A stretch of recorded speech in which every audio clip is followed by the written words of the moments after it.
Now, if you're a small creator, this video is a pit stop for you, just showing that you're not alone in feeling a sense that things aren't going to work out. You're pushing against the wall and nothing's happening. You're knocking on every door, abstract door that you can. Nothing's happening. It's hard when you're putting in a lot of energy and time and money into something and that's not being reciprocated back to you with the outcomes that you want. I myself have invested so much into YouTube and have not got back what I was looking from it, but I'm still very hopeful and I'm very passionate because a lot of it lines up with my purpose of trying to contribute more to the benefit of society. And being a Muslim, there's a concept called ihsan, which is about excellence in what you do and how you worship Allah and how you contribute to His creation, is a core element of who I am. So once I do something that is halal and I know that I can scale in size and impact, I want to stick with it. And this is something that I've decided 2 years ago that I'm stick with. So I'm doing it. That's my story. Now for you, where we can relate is the story of you post 10 videos and you promo it on, YouTube, TikTok, Twitter, Instagram, you name it.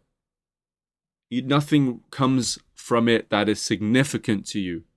You're not getting any views or any engagement from the views that you have, and you feel like you're not being heard. And you attach it to the value of yourself, which is something I did before. And it's something you should not do. As much as you want to do it, you're going to hear that voice in your head. And in Islam, we call that the nafs al-ham, or the shaitan. Either it's the devil, or it's your mind, your lower self, putting doubts into your head. Trying to say, oh, you're not worth it. Look, nothing's happening. No one cares. You should just stop.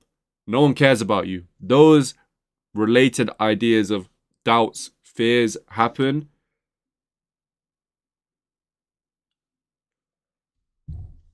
And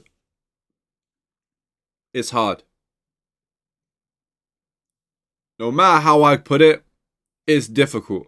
I recently was watching a podcast with Andrew Huberman and David Goggins, and David Goggins just explained it like this: there isn't any shortcuts. It's difficult with anything worthwhile.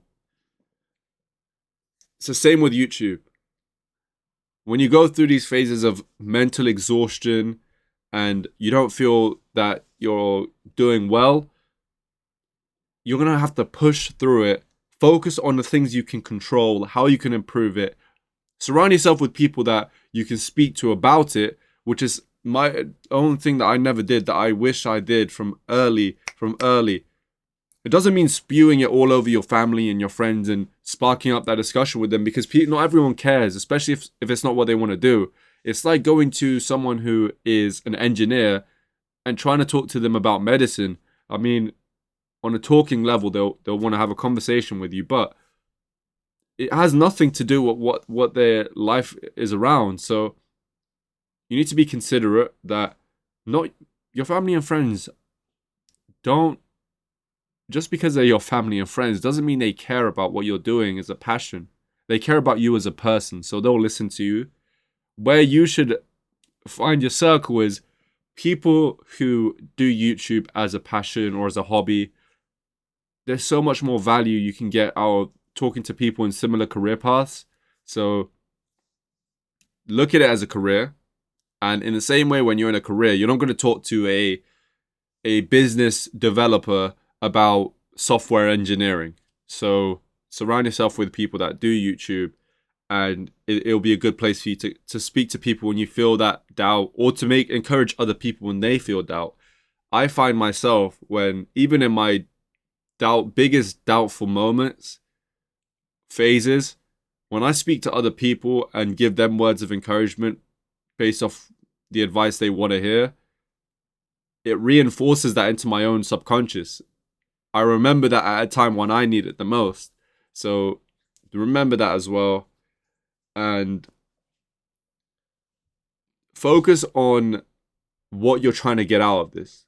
When things get confusing and clarity is gone and everything's spiraling out of control in your head, it's all confusing, you don't see the point anymore, go back to the purpose and think about writing a mission statement. Why am I doing this? It doesn't need to be, for the people that don't want to make this a big deal, don't make it some lengthy 10-page essay of a mission statement. And for the people that want to do something, for the people that want to keep it simple, don't just write one line, not giving any effort. I mean, that's for the lazy people too. For the lazy people, don't do too little, and for the overthinkers, don't write too much. Find a sweet medium of what can summarize the reason I'm doing this to anyone that can understand. For example, with me, I want to contribute to the betterment of society. I want to practice ihsan and worship Allah. That's a really brief summary of why I do YouTube as a pursuit. YouTube as a career allows me to express that purpose. Find something that allows you to express your purpose through YouTube, and you can always come back to that as a center. So when you really want to reevaluate, is this worth it or not? You can have an informed decision. This constitutes for that. There's more to talk about creators that you feel you're struggling and you don't know where to go.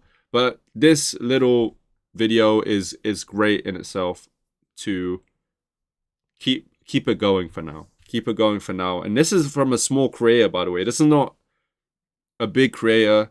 Because a big creator, the thing is, they have credibility because they're big. But also, at the same time, they don't really understand right now. Because back then, they may have been small, but now is a different time. I'm a small creator now. I don't have the credibility, but I do have the experience of 2 years and actual relatability because I'm still small and I'm going through the motions of trying to build my channel. Hopefully, you guys see success. I'll see success, inshallah. Thank you for watching.